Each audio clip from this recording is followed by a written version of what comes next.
Good morning प्यारे बच्चों, कैसे हैं आप लोग। आई होप कि आप लोग अच्छे होंगे। तो सबसे पहले मैं अपना नाम बताता हूं। मेरा नाम है दुर्गेश सिंह। मैं यहाँ पे आप लोगों को फिजिक्स पढ़ाने के लिए उपलब्ध हुआ हूं। तो सबसे पहले तो इंट्रोडक्शन होना चाहिए, ये क्लास किस लिए चलाई जा रही है, इस क्लास का उद्देश्य क्या है। तो आप लोग एक बात समझ लीजिए कि जैसे हमारा उद्देश्य है बोर्ड में अच्छे से अच्छे मार्क्स स्कोर करना, उसी के साथ साथ उस लेवल को इतना इनहेंस करना, इतना इंक्रीज करना जिससे कि आप लोग आईआईटी, जेईई और मेडिकल की परीक्षाओं को भी क्लासरूम का पढ़ाई करके पास हो सके। तो सबसे पहले तो ये इसका उद्देश्य है इस क्लास का।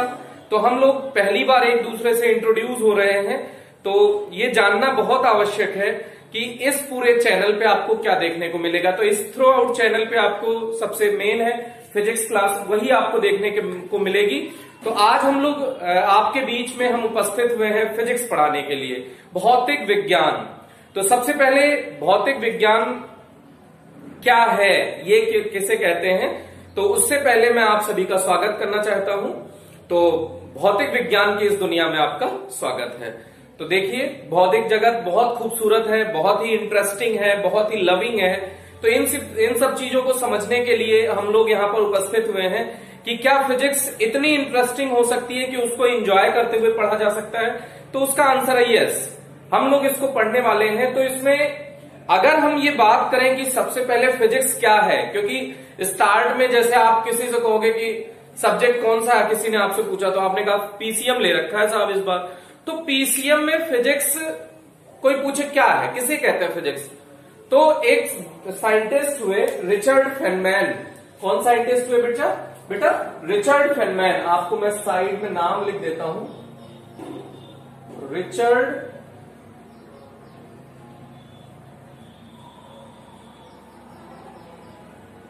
फेनमैन।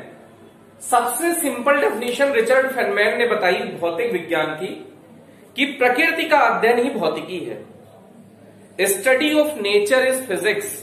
क्या कहा बेटा, study of nature is physics. मतलब आप प्रकृति का जो अध्ययन करते हैं वही भौतिकी है। तो आप अपने चारों तरफ जो होने वाली घटनाएं हैं उनका अध्ययन करने जा रहे हैं, वही फिजिक्स है। तो इसके लिए ये कैसे स्टार्ट हुआ, इसमें कैसे सोचना शुरू किया, उसकी चर्चा हम लोग करने जा रहे हैं। तो सबसे पहले तो ये समझिए कि फिजिक्स क्या है, कैसे इसको सोचना शुरू किया गया। तो सबसे मेन बात है कि अपने चारों तरफ जो भी चीजें हो रही हैं, तो स्टार्ट में तो साइंटिस्ट हुए नहीं होंगे, वो क्या होते थे, थिंकर होते थे, विचारक होते थे। और उनको लेटर ऑन थोड़ा सा और साइंस आगे बढ़ा, थोड़ा सा दुनिया और आगे बढ़ी, तो उन्हीं को फिलोसफर, दार्शनिक कहने लगे। तो उसके पश्चात जब दार्शनिक ने बहुत सारे नियम दिए, तब जाके उसी को हम लोग ब्रांच वाइज पढ़ने लगे। तो एक साइंस की एक ब्रांच है जिसको हम लोग फिजिक्स कहते हैं। साइंस की बहुत सारी ब्रांच है, उसमें से एक ब्रांच है भौतिक विज्ञान, भौतिकी। तो एक्चुअल में ये स्टार्ट कैसे होता होगा, तो सोचो जैसे तुम्हारे दुनिया में बहुत सारी चीजें हैं। मान लीजिए कि आप कोई थ्रिलर मूवी देखते हैं, सस्पेंस वाली मूवी देखते हैं। तो जब आप मूवी देखना स्टार्ट करते हैं बेटा, तो कैसे सोचते हैं, स्टार्ट में ही आपको पता चल जाता अच्छा ये विलन है, ये गड़बड़ करेगा इसमें। थोड़ी देर बाद पता चलता अरे यार ये तो बड़ा अच्छा काम कर रहा है, ये तो पर्दे के बाहर बड़ा खराब आदमी है, दुनिया के सामने तो ये बड़ा खराब आदमी है, चोरी करता है, डकैती करता है, यहां लूट वहां पाट, और पीछे से तो क्या हुआ, वो गरीबों में वो सामान बांट देता है। तो आपने पहले क्या उस व्यक्ति के लिए परसेप्शन बनाया, विचार बनाया कि ये बहुत खराब आदमी है। बाद में पता चला नहीं ये खराब आदमी नहीं है। अच्छा, ये एग्जाम्पल रिचर्ड फेनमैन का ही जो मैं आपके सामने प्रस्तुत कर रहा हूं, ये एग्जाम्पल रिचर्ड फेनमैन का ही है। अभी मैं बता दूंगा उन्होंने किस फॉर्म में बात की है, अभी मैं बता रहा हूं किस फॉर्म में। तो आप सोचिए उस आदमी के बारे में जो आपका मूवी के स्टार्ट में परसेप्शन था, थोड़ी देर बाद परसेप्शन बदल गया बेटा। तो जब शुरुआत में आपने उस व्यक्ति के बारे में सोचा, उसके बारे में जो विचार किया, तो उसको मान लीजिए कि आप ऐसे सोचिए कि अगर आपको एक नोट बनाने को कह दिया जाए कि इस मूवी को देख देख के आप अपने विचार लिखते चले जाइए। तो आपने अपना विचार लिखा कि ये आदमी बहुत बेकार है। थोड़ी देर बाद उसी आदमी के बारे में क्या लिखा कि नहीं इसमें थोड़ा सा सुधार है, ये आदमी बेकार नहीं है, अच्छा भी है।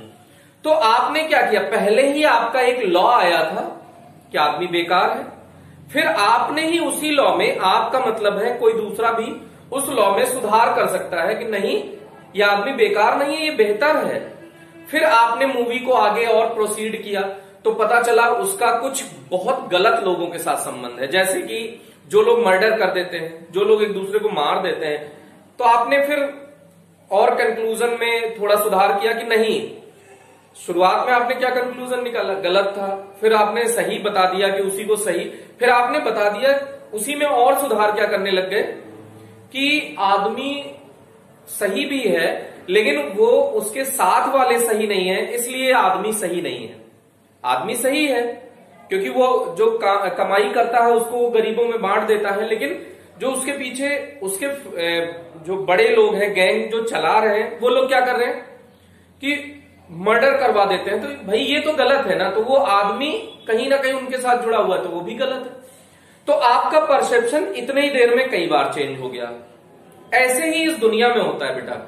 सबसे पहले इस दुनिया में हमने एनालिसिस किया कि देखो इस दुनिया में भैया ये हो रहा है, तो आपने उसे एक नियम बना दिया। थोड़ी देर बाद दूसरा लोग आए, उसमें और सुधार किया, नहीं नहीं ये नियम सही नहीं है, इसमें थोड़ा सा और सुधार कर दिया जाए, फिर थोड़ा और बढ़ा। तो उसके बाद हमने देखा कि नहीं नहीं अभी ये नियम और सुधार करने की जरूरत है, तो ये नियम नया नियम बनेगा और ये नियम कहलाएगा। तो आप देखिए एक ही व्यक्ति के बारे में इतना परसेप्शन है। ऐसे ही ये दुनिया है बेटा, स्टार्ट से ही लोग इसके बारे में ऑब्जर्वेशन कर रहे हैं, देख रहे हैं कि हमारे चारों तरफ चीजें हो क्या रही हैं, और उसी का एनालिसिस करके वो लोग लिख रहे हैं। फिर पता चलता है नहीं नहीं अभी तो हमने पूरा पार्ट इसका देखा ही नहीं, तो उसमें ये सुधार करा, तो फिर पता चला कि नहीं इस नियम में संशोधन किया। जैसे अगर आपने गलती से सुना हो तो 9th क्लास में आपने सुना होगा कि न्यूटन ने ध्वनि का वेग ज्ञात किया, फिर लाप्लास नामक वैज्ञानिक ने उसे सुधारा, संशोधित किया। इसको हम यहां भी पढ़ेंगे अपने तरंग वाले चैप्टर में, लेकिन लाप्लास का संशोधन आया। तो न्यूटन ने जो नियम दिया वो कहीं ना कहीं गलत हुआ ना बेटा। गलत का मतलब आंशिक रूप से गलत ही है, लेकिन उसमें संशोधन किसने दिया, लाप्लास ने। तो इसका मतलब है न्यूटन पहली बार में पूरी तरह से ऑब्जर्व नहीं कर पाया इस दुनिया को, तो लाप्लास ने उसे संशोधित किया। अब बाई चांस लाप्लास का नियम तो करेक्ट आ गया, लेकिन साइंस कुछ और आगे बढ़े तो उसमें कुछ और चीजें आए तो पता चले नहीं ये भी चेंज हो सकता है। तो ऐसे करके दुनिया में धीरे धीरे रूल बनने लगे, लॉज बनने लगे, नियम बनने लगे, विचार आने लगे। तो ऐसे करके ये धीरे धीरे धीरे धीरे सब्जेक्ट डेवलप हुआ बेटा। तो उसी के अंतर्गत आज हम लोग पढ़ने वाले हैं मात्रक एवं मापन चैप्टर। पहला चैप्टर है भौतिक जगत बेटा। तो भौतिक जगत एक्चुअल में थ्योरेटिकल पोर्शन है, उसमें ज्यादातर थ्योरी वाला पोर्शन है कि कौन से वैज्ञानिक ने क्या किया, कैसे किया। तो वो वाला पोर्शन आप स्वयं से स्टडी करें। उसके बाद वाला पोर्शन, उसमें भी हम अभी उसका भी 1-2 लेक्चर बनाएंगे वीडियो, लेकिन अभी स्टार्ट में हम लोग उससे रिलेटेड, फिजिक्स से रिलेटेड कुछ चीजें पढ़ना चाहते हैं। क्योंकि अगर मैं पहला, दूसरा, तीसरा, चौथा 2-4 लेक्चर, 5 लेक्चर मैं खाली आपको स्टोरी ही सुनाता रहूं तो आपको लगेगा ये तो हिस्ट्री का टीचर है भाई, इसे तो फिजिक्स ही नहीं आती, ये क्या मुझे सिखा रहा है कि एक वैज्ञानिक हुए ये, उन्होंने ये किया, फिर दूसरे वैज्ञानिक हुए ये, उन्होंने ये किया। अरे भाई फिजिक्स तो सिखाओ। तो अभी हम आप लोगों के बीच में इंट्रोड्यूस हुए हैं बेटा, तो हम ये सिर्फ आपको दिखाना चाहते हैं कि आप फिजिक्स मेरे से सीखिए, फिर देखिए आपको कैसी फीलिंग आ रही है। तो उसके बाद इंट्रोडक्शन वाला पोर्शन तो हम लोग बाद में भी कर लेंगे। ओके, तो भौतिक जगत एवं मापन में हम लोग उसका सेकंड पोर्शन मात्रक एवं मापन पढ़ रहे हैं। और मात्रक एवं मापन में भी 2 पोर्शन है, एक तो त्रुटि है और दूसरा है विमीय विश्लेषण। तो हम लोग पहले विमीय विश्लेषण पढ़ेंगे, फिर त्रुटि अगर हो सकेगा तो कुछ इंस्ट्रूमेंट की सहायता से पढ़ेंगे। अगर इंस्ट्रूमेंट अवेलेबल नहीं हो पाया, मुश्किल ही है, तो अगर इंस्ट्रूमेंट नहीं हुआ तो हम लोग ओरल ही क्लास में समझ समझ के पढ़ेंगे। तो मात्रक एवं मापन में आप सोचिए इसकी शुरुआत क्यों हुई होगी। तो इसकी शुरुआत इसलिए हुई होगी बेटा, देखो जैसे मान लो कि अभी हम तुमसे कहें कि 2 चीजें हैं, मान लो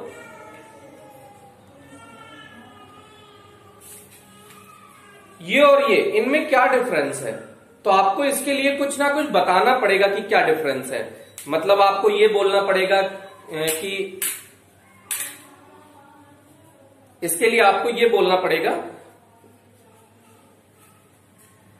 कि मतलब जैसे इसमें कौन छोटा है कौन बड़ा है, तो आप ये कह दिए एक छोटा है एक बड़ा है, लेकिन अभी इसी में छोटा और बड़ा ऐसे भी तो किया जा सकता है बेटा कि मान लेते हैं ये दोनों देखिए, ये भी एक दूसरे से, ये वाला जो ब्लू पेन है ये थोड़ा सा बड़ा है मार्कर से, तो इसमें भी छोटा बड़ा है। तो अब ये कैसे क्लियर करोगे कि कौन कितना छोटा है कौन कितना बड़ा है? तो इसके लिए किसी ना किसी मेजरमेंट की जरूरत पड़ेगी। जैसे पुराने जमाने में आपके जो बाबा साहब होंगे उन लोगों से पूछिएगा, वो लोग धोती पहनते थे तो धोती का मापन ऐसे करते थे, 5 हाथ की धोती ले आना भैया। तो मान लो कि उन्होंने कहा 5 हाथ की धोती ले आना। मेरा फ्रेंड जा रहा था मार्केट, बच्चा सा, उसकी हाइट बहुत छोटी सी थी, मैंने उससे कहा भैया 5 हाथ की धोती ले आना।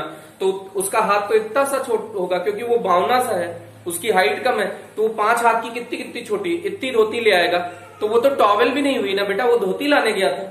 तो अब इसका कुछ एग्जैक्ट मेजरमेंट होना चाहिए ना कि कितनी बड़ी कितनी छोटी।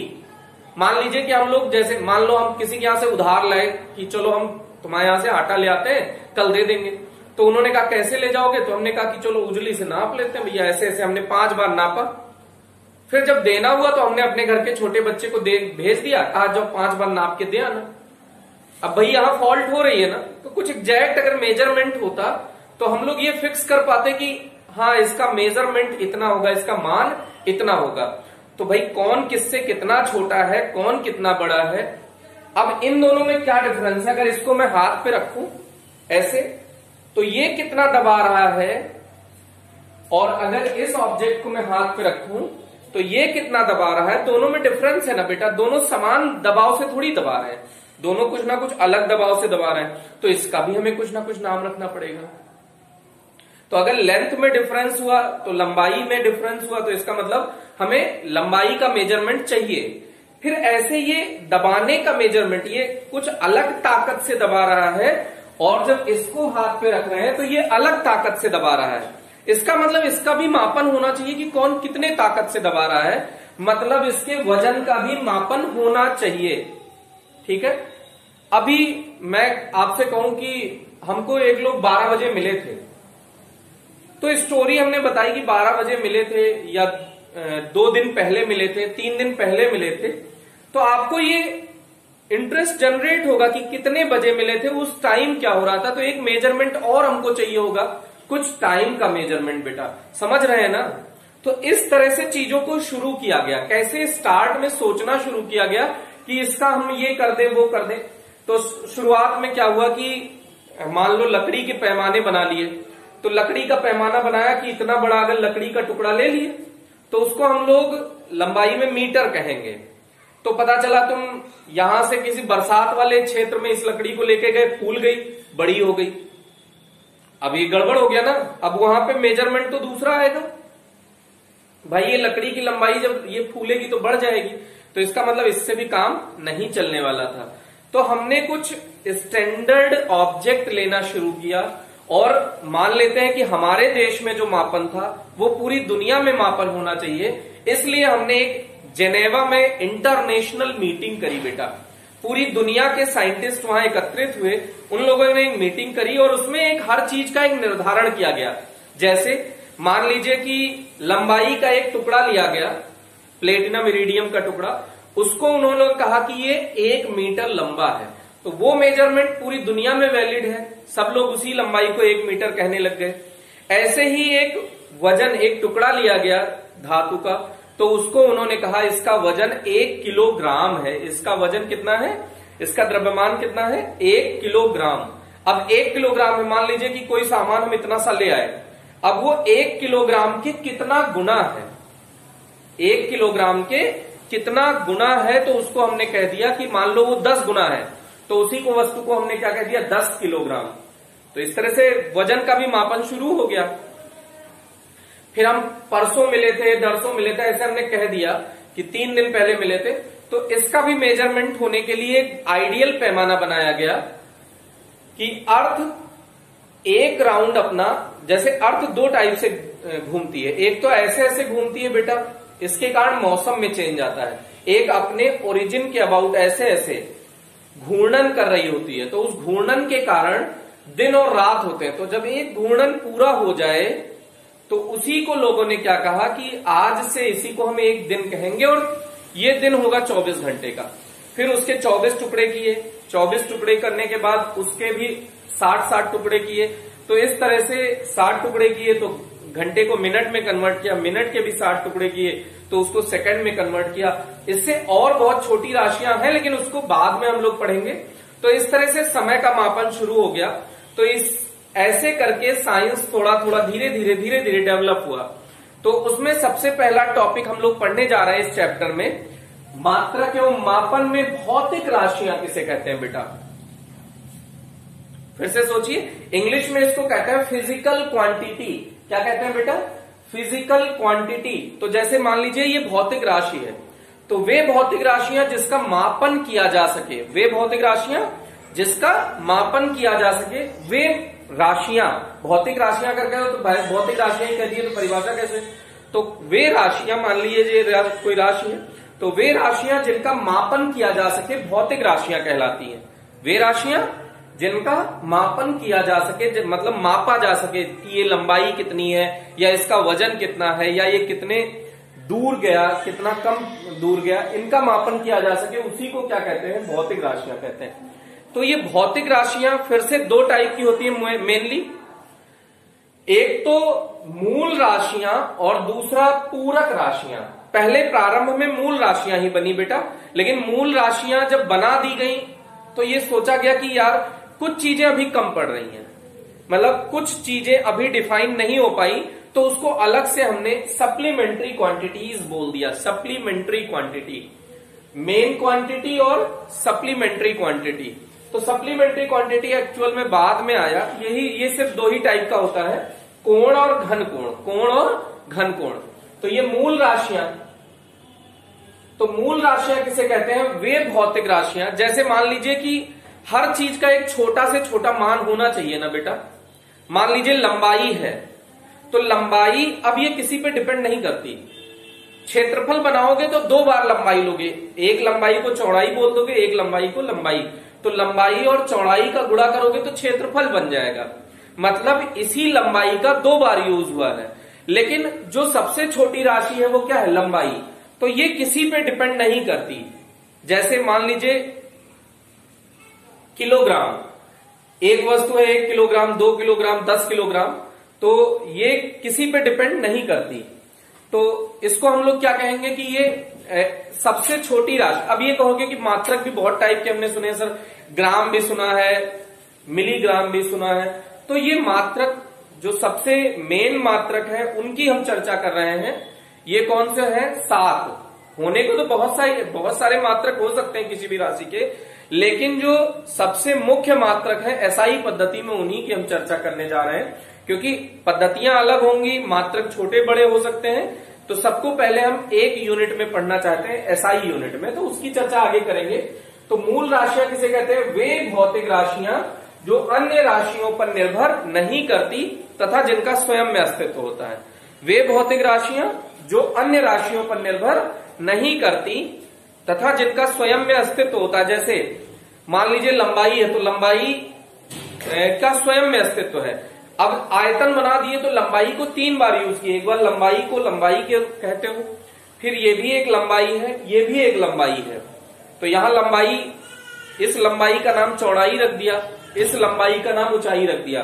तो लंबाई 3 बार यूज हुई है, लेकिन लंबाई का जो ये न्यूनतम मान है उसको हम लंबाई कह रहे हैं।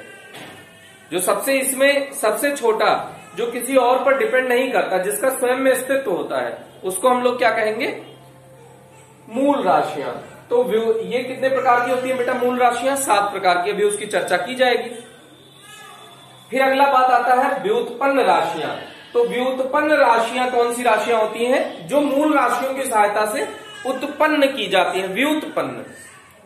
ठीक, तो जो वे भौतिक राशियां जो मूल राशियों की सहायता से उत्पन्न की जा सकती हैं, कौन सी राशियां कहलाती हैं? व्युत्पन्न राशियां। जैसे क्षेत्रफल है, तो क्षेत्रफल को 2 बार, एक बार लंबाई से गुणा कर दो, फिर दूसरी बार फिर से लंबाई से गुणा कर दो। इस लंबाई का नाम क्या रख दिया हमने? चौड़ाई। तो ये क्या बन गया? क्षेत्रफल। तो ये लंबाई का 2 बार यूज करके आया है क्षेत्रफल, तो ये मूल राशि की सहायता से ही तो उत्पन्न हुआ है। तो इसीलिए इसको हमने क्या कह दिया, व्युत्पन्न राशियां। तो जैसे क्षेत्रफल हो गया, आयतन हो गया, बल हो गया, बल बराबर द्रव्यमान गुणा त्वरण, द्रव्यमान गुणा त्वरण। तो ये द्रव्यमान से मिलकर बना है, और त्वरण, त्वरण किससे मिलकर बना है बेटा, वेग में परिवर्तन की दर को त्वरण कहते हैं। आगे पढ़ेंगे, वेग में परिवर्तन की दर को त्वरण कहते हैं। तो वेग और समय से मिलकर बना है। वेग किससे मिलकर बना है बेटा, तो वेग बना है विस्थापन बटे समय से, विस्थापन बटे समय से, मतलब विस्थापन से और समय से मिलकर वेग बना है। विस्थापन और समय से मिलकर क्या बना है बेटा, वेग बना है। तो वेग भी कौन सी राशि है, व्युत्पन्न राशि है।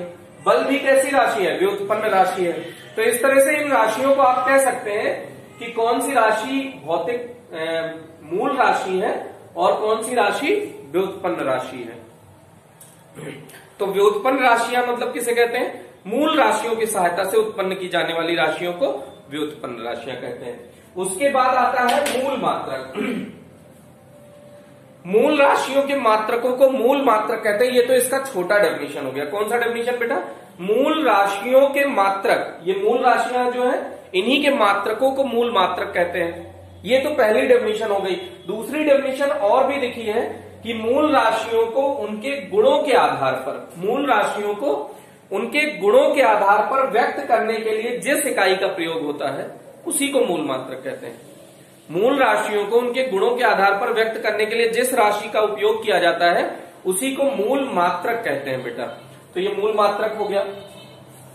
जैसे लंबाई का मात्रक क्या हो गया, मीटर, तो ये उसका मात्रक है। आप कहोगे कि लंबाई का मात्रक किलोमीटर भी होता है, मिलीमीटर भी होता है। तो वो किस वस्तु का मापन करने जा रहे हो उसके आधार पर। जैसे सोना, अब सोना सोना खरीदने मार्केट में जा रहे हो तो ये थोड़ी कहोगे कि जाओ 0.0002 ग्राम खरीद लाओ या किलोग्राम खरीद लाओ, ऐसे थोड़ी कहोगे। तो उसके लिए हम लोग मिलीग्राम यूज करते हैं। अब गेहूं खरीदने गए मान लीजिए मार्केट से, तो उसको क्विंटल के भाव में खरीदेंगे, 1 क्विंटल में 100 किलो। अब चीनी खरीदने जा रहे हो तो किलो के रेट में, किलो के वजन में खरीदोगे। तो ऐसे अलग अलग वस्तुओं को खरीदने के लिए आप जब मार्केट में जाते हैं तो आप ही अलग अलग राशियों का प्रयोग करते हैं। तो इसलिए ये मात्रक बहुत सारे टाइप से हो सकते हैं, लेकिन हम लोग एसआई पद्धति के मात्रक ही स्टडी कर रहे हैं बेटा। तो इनको एक बार वीडियो पॉज करके आप नोट कर लीजिए इन परिभाषाओं को, जिससे कि हम लोग इसके आगे का डिस्कशन बढ़ा सकें। एक बार इसे वीडियो पॉज करो बेटा, नोट करो और कोशिश करो कि संग के संग आप इसे पढ़ते चले, याद करते हुए चले, जिससे कि आपको आगे कोई समस्या ना हो। अब इसके बाद हम लोग पढ़ने जा रहे हैं विमा। क्या पढ़ने का, विमा। तो पढ़ो, बोलो इसको। मूल राशियों पर चढ़ाई जाने वाली घातों को विमा कहते हैं। बोलो, मूल राशियों पर चढ़ाई जाने वाली घातों को विमा कहते हैं। फिर से बोलिएगा जल्दी। मूल राशियों पर चढ़ाई जाने वाली घातों को विमा कहते हैं। अब इसमें विमा में और बोल सकते हैं कि इसके द्वारा मात्रकों की सामान्य स्थिति का पता चलता है। इसके द्वारा मात्रकों की सामान्य स्थिति का पता चलता है। मूल राशियों पर चढ़ाई जाने वाली घातों को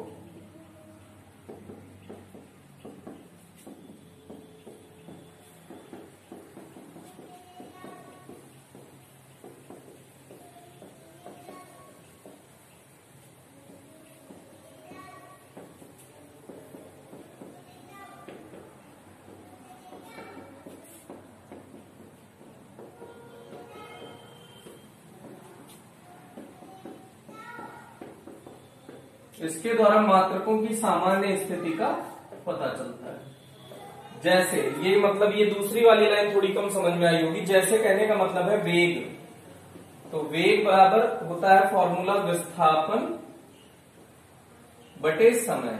अभी आपको हम बता देंगे, विस्थापन को की विमा होती है L और समय की विमा होती है T। इसे बिग ब्रैकेट में बंद कर दिया जाता है बेटा। ब्रैकेट 3 टाइप के होते हैं। एक बिग ब्रैकेट, बड़ा ब्रैकेट, एक कर्ली ब्रैकेट, इसको क्या कहते हैं इंग्लिश में? Curly bracket. और इसको क्या बोलते हैं? स्मॉल ब्रैकेट, छोटा ब्रैकेट।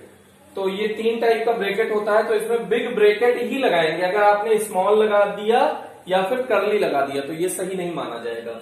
तो अब इसका मतलब है वेग लंबाई के तो समानुपाती है और वेग समय के व्युत्क्रमानुपाती है। वेग लंबाई के समानुपाती है और समय के व्युत्क्रमानुपाती है। लंबाई के बेटा क्या है? समानुपाती है और वेग समय के व्युत्क्रमानुपाती है। तो ये मात्रकों की सामान्य स्थिति, जैसे समय की कौन सी स्थिति है? व्युत्क्रमानुपाती है, तो सामान्य स्थिति का पता चलता है। और ये विस्थापन के समानुपाती है, तो इसकी स्थिति का पता चलता है कि वेग किस प्रकार कौन सी राशि पर निर्भर करता है। जैसे वेग का अगर हम कहें तो विमा हो गया LT-1। अगर t को ऊपर ले जाएंगे तो t की घात 1 है, ऊपर जाएगा तो t की घात -1 हो जाएगा। तो अगर हम कहें कि वेग की विमा बताइए और आपने डायरेक्ट बोल दिया LT-1, तो सही नहीं है। ऐसे बोलेंगे क्योंकि वेग क्या है? मूल राशियों पर चढ़ाई जाने वाली घातों को विमा कहते हैं। तो वेग है L की घात 1, मतलब L पे डिपेंड करता है और T के -1 पे, लंबाई के 1 घात पर डिपेंड करता है और समय के -1 घात पर डिपेंड करता है। तो इस तरह से इसको आप बोलेंगे। खैर, अब ये हो गया विमा। अब इसके बाद अगर हम लोग बात करें आगे, तो पद्धतियां पढ़ना चाहते हैं। क्या पढ़ना चाहते हैं बेटा? पद्धतियां। तो आगे बढ़ते हैं।